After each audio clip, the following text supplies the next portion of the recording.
بسم اللہ الرحمن الرحیم۔ السلام علیکم۔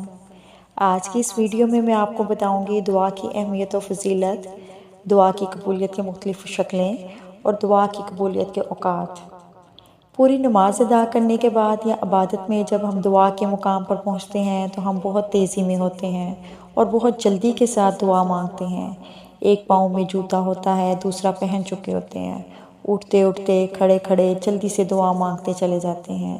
یعنی وہ رشتہ اور وہ تعلق جو انسان کا خدا کی ذات سے ہے وہ اس طرح جلد بازی کی کیفیت میں پورا نہیں ہو پاتا۔ علماء کے مطابق دعا مانگنے وقت انسان پورے خشوع و خضوع کے ساتھ اور پوری توجہ کے ساتھ دعا کی طرف توجہ کرے، اور جو اس کا نفس مضمون ہو اس کو ذہن میں اتار کر تکلم میں ڈھال کر آگے چلا جائے، تاکہ اس ذات تک پہنچے جس کے سامنے دعا مانگی جا رہی ہے یا پیش کی جا رہی ہے۔ دعا کے معنی اللہ سے مانگنے اور اس کی بارگاہ میں اپنے احتیاج کا دامن پھیلانے کے ہیں۔ دعا کی اہمیت اس سے واضح ہے کہ ہم سراپا احتیاج ہیں اور ہر لمحہ دنیا اور آخرت کی ہر بلائی کے محتاج ہیں۔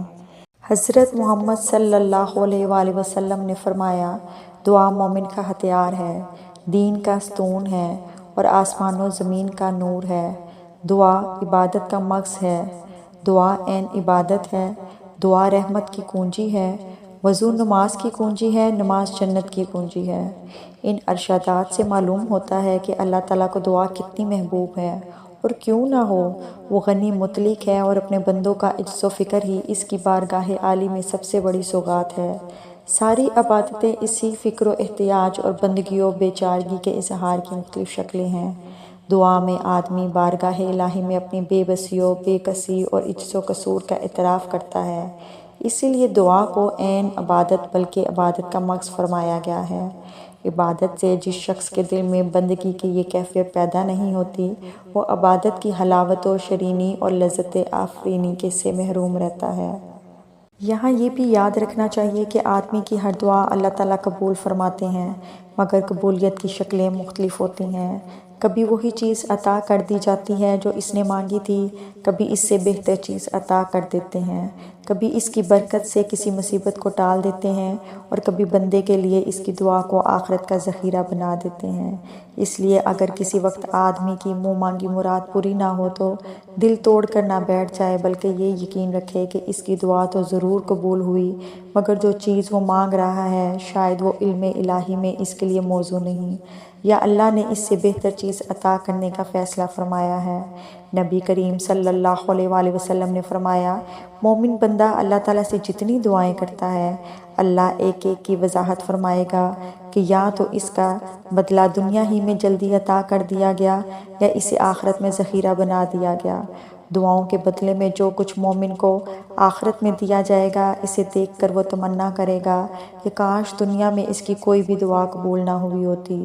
ایک اور حدیث شریف میں ہے کہ اللہ رحیم و کریم ہے، جب بندہ اس کے سامنے ہاتھ پھیلاتا ہے تو اسے حیا آتی ہے کہ اسے خالی ہاتھ نہ لٹائے۔ عزیزان کرام، قبولیت دعا کے بھی کچھ اوقات ہیں۔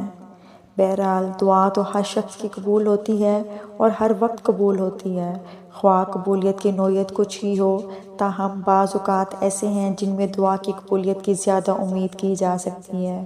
ان میں سے چند اوقات یہ ہیں۔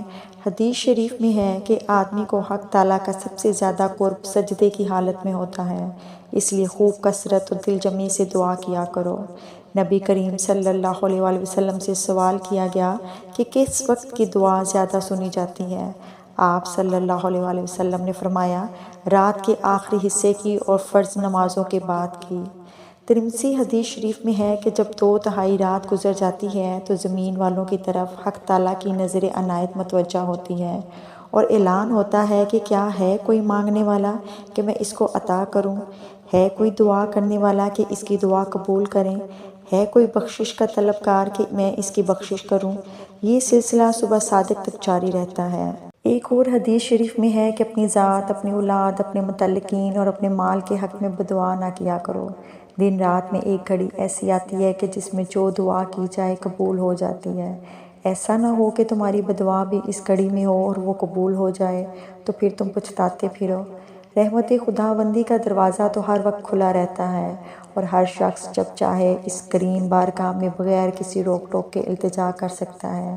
اس لیے دعا تو ہر وقت ہی مؤثر ہوتی ہے، بس شرط یہ ہے کہ کوئی مانگنے والا ہو، ڈھنگ سے مانگے۔ حدیث شریف میں فرمایا گیا، اللہ غافل دل کی دعا قبول نہیں فرماتا۔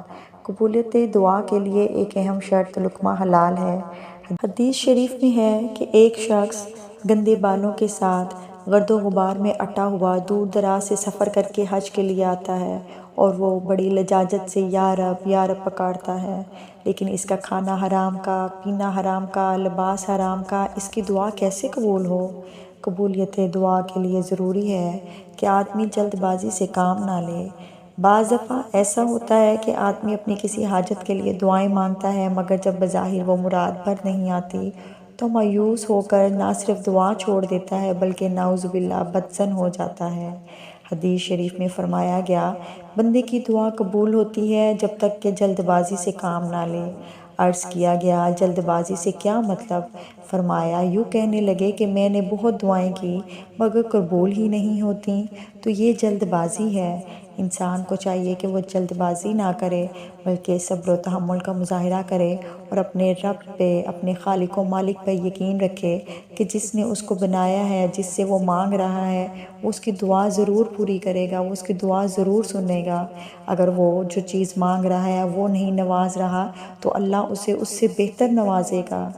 عزیزان کرام، یہ تو تھا دعا کی اہمیت و فضیلت، دعا کی قبولیت کے مختلف اشکال اور دعا کی قبولیت کے مختلف اوقات کی معلومات۔ امید ہے کہ آج کی معلومات آپ کو پسند آئی ہوگی۔ مزید ایسی معلومات کے لیے میری ویڈیوز کو دیکھتے رہیے۔ جزاک اللہ خیر۔ اللہ حافظ۔